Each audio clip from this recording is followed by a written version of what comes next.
بن رہا ہے، لیکن لاشیں دفنائی نہیں جا رہی، پھینکی جا رہی ہیں کہ جنازے اٹھانے کے لیے کندھے چاہیے، قبریں کھودنے کے لیے کچھ ہاتھ درکار ہیں جو آج میسر نہیں۔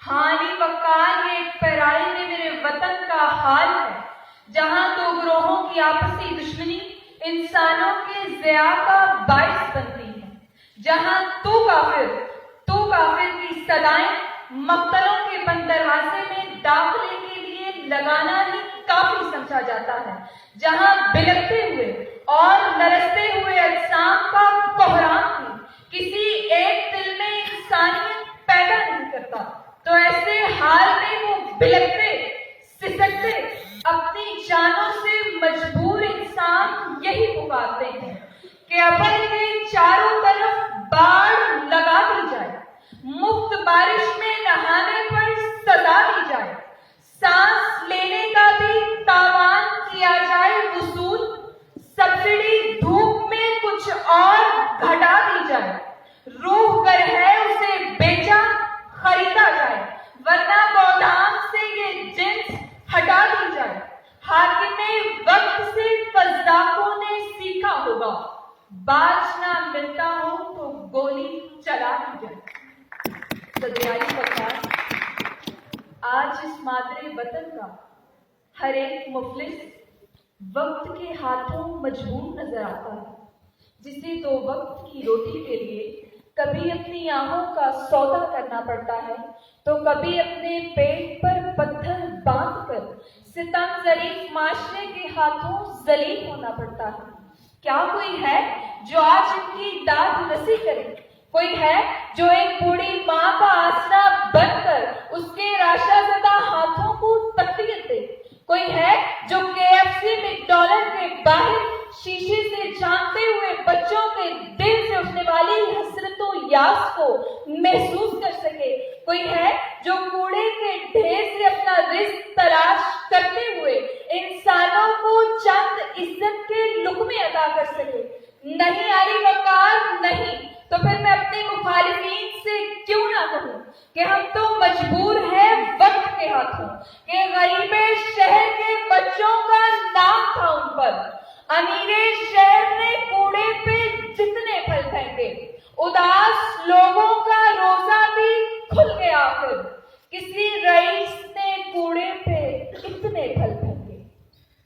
صدر علی وقار میرے مخالفین کی سوچ ایک پرآسائش معاشرے میں پلنے والے انسانوں کے سوا کچھ نہیں ہے، جہاں آسائش کا ہر پہلو موجود ہے، جہاں محنت کا پورا بدلہ دیا جاتا ہے۔ لیکن علی وقار مجھے بتایا جائے کہ جس معاشرے میں قتل کرنے والا مظلوم اور قتل ہونے والا ظالم ہے، جس معاشرے میں قتل کرنے والا مظلوم اور قتل ہونے والا ظالم ہو، جس معاشرے میں جس کی لاٹھی اس کی بھینس کا قانون رائج ہو، جس معاشرے میں غربت لعنت اور امیری عزت سمجھی جاتی ہو، جہاں گالی بجانے والے معزز اور خود پر ہونے والے مظالم کی داستان سنانے والے خپتی کہلائیں، تو وہاں مجبور و بے بس معاشرہ جنم نہ لے تو اور کیا لے؟ ان سے پوچھیے علی وقار کہ کوئی ایک مثال دو جسے تم لوگ فخر کے ساتھ پیش کر سکو کہ ہم وقت کے ہاتھوں مجبور نہیں ہیں۔ اپنے ماضی کے زوم میں جینا بند کرو اور حال میں چلنے والی ظلم کی چٹی کی بات کرو کہ علی وقار ہم غزنی، غوری، شاہی، اقبال سب کچھ تھے، مگر آج ایک ذہنی اور جسمانی طور پر مفلوج شدہ قوم کے سوا کچھ نہیں ہے، کیونکہ کفر زدہ معاشرہ تو ترقی کر سکتا ہے مگر ظلم پر پلنے والا معاشرہ کبھی پلا نہیں پا سکتا۔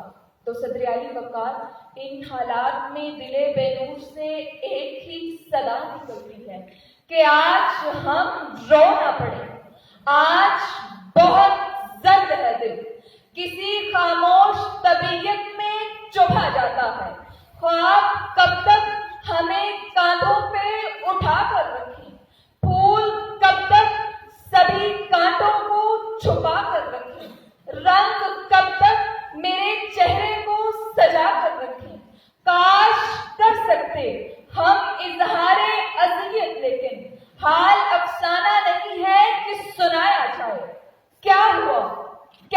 ہوا. آج نہ پوچھو ہم سے, آج سینے پہ دھری ہے کسی افسوس کی سل.